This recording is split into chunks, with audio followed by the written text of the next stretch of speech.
don't be afraid to go, I'm not the agent for you, and walk away. Mm. And when I hear agents go, well, I took that one anyway, it was only 1%, it may or may not sell. That is what really grinds my gears, because they're doing that for their KPIs, for their manager or whatever else. But what they don't see, what they're doing is they're fucking over that vendor, because they're not going to sell. They don't care about it, and they didn't give them proper advice. They just nicked it to get it on the board, and it might sell, it might not. But back to Claire's point of getting the house ready, I think what's as equally as criminal as that is taking stuff on, knowing you're not going to sell it, and getting someone's hopes up for 6 months and delaying their life. And it's crazy, and there's no... Quite demoralising for someone, isn't it? The other thing I was going to say, though, is if you look across the market, in our marketplace, the average agent reduced prices by about 6.5% last year. Average house price, 375. You're talking a lot of money, in theory, right? And then you're talking 1%. Well, there's a 5% net there of value. And that's the difference to what a great agent brings. But not coming onto a training podcast today, but what do you think, Claire, of the self-employed space and the traction that's getting versus the traditional? Chris mentioned earlier, it's broken, it's destroyed, watch yourself. It's destroyed. No, do you think so? So I actually think that really good estate agents, whether they're self-employed or in a branch, will be really good estate agents because they understand that this is a people business and that they are helping people move, and they get it, and they care about their customers and the properties as much as they would if it was their own family. Yeah. That's tangible, and that's why they're successful, because they put the customer first. Anybody that comes into this business wanting to make money first and look after people second, in my view, shouldn't be in the business at all, because the trust that people place in us is off the scale. I can't think of anywhere else where, after meeting a stranger for 45 minutes, you'd hand over your front door key and burglar alarm code and not ask where you're going to keep that, or not ask about how are you going to choose the people that you're going to walk around my house when I'm away. How many people would you tell, I'm going on holiday for 10 days? How many people would you say, I tell you what, I trust you so much, why don't you choose a tenant to live in your house? In fact, let's go another stage, collect my rent and put it in your bank account. So the trust that's put in us is massive, and I don't have a problem with self-employed. In fact, I've even looked at it myself.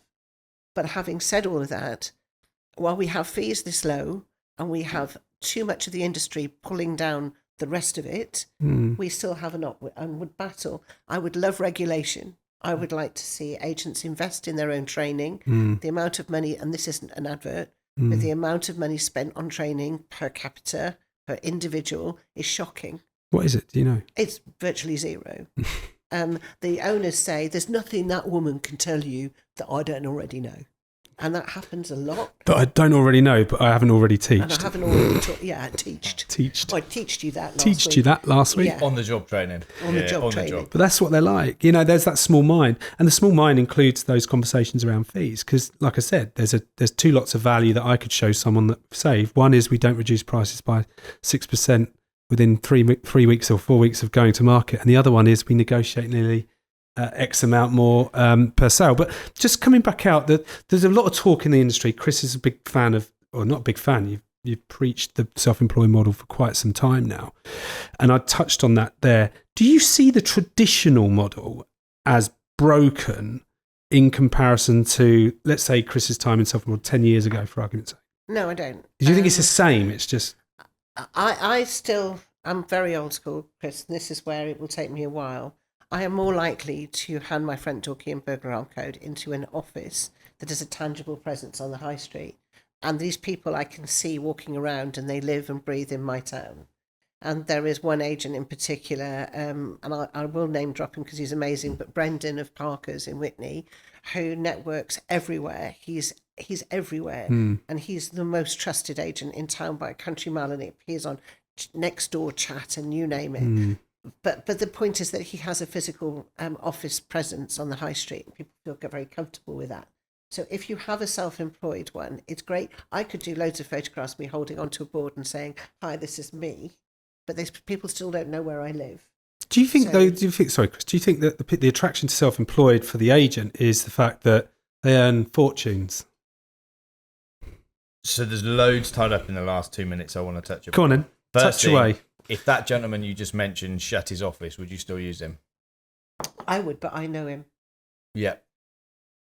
So that's one of my main arguments for the self-employed status. And when you don't need an office, is you're dealing with the individual, no matter what brand or whether it's high street or not. And I am fundamentally of the view that if we go back to, let's call the gentleman that just said, I teached it, right? Let's call him Bob. He's white. He's in his late 50s. He's out of shape, right? I'm just typecasting how I kind of see it. I'm a huge believer in what I call the power of proximity, right? So Claire, you mentioned you can have a really good person in the office, and that whether they're self-employed or not, they're still going to be a great agent and they're going to care. But are they surrounded by people that do training day in, day out, train on the scripts that we've said, generally look and pull apart marketing strategies, help each other and go, right, let's look at all of your listings. Here's what I would change. Is the price point right? Have you used the key search terms on Rightmove? And people that are constantly pushing and evolving to be the very best agent. I'd argue in Bob's office, you could have a great agent there. Let's call her Jenny, right? But Jenny is going to learn the bad traits of Bob. She's not going to evolve as much as she could do. And she might have to go to YouTube or to your social platforms, Claire, to get her training, right? Move Jenny over to a self-employed model that has training, has mentorship, has all the things to help Jenny become the very best agent. No matter what model it is, it doesn't matter. Jenny will become a better agent due to the power of proximity in a self-employed model than she will be in Bob's high street model.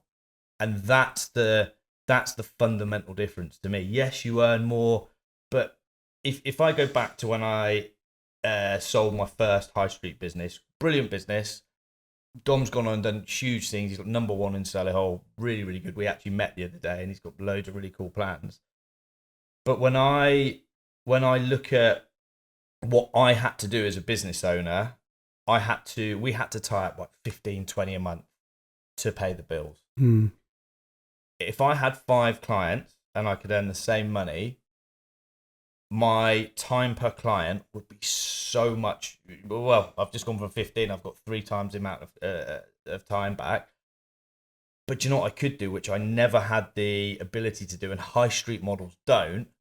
And I'd love to hear your response on this, Matt, as I know you've kind of involved in both models. If I got full asking price offer on the Friday and it was the last Friday of the month, boom, hit target, see you later, down the pub. It's a self-employed model, a self-employed business owner. If I get a full asking price offer at 4:00 on a Friday, but I know their AIP has an extra 20 grand on it. I saw her measure for the curtains. My fiduciary is with that client. I'm going to go to war to get the best price the market allow. I'm going to sit on it over the weekend because it doesn't matter. I've got no KPIs. I'm going to get an extra 5 grand, 7 grand, 7,400 to cover the solicitors. I'll do that as a self-employed agent. I don't have the luxury of doing that as employed.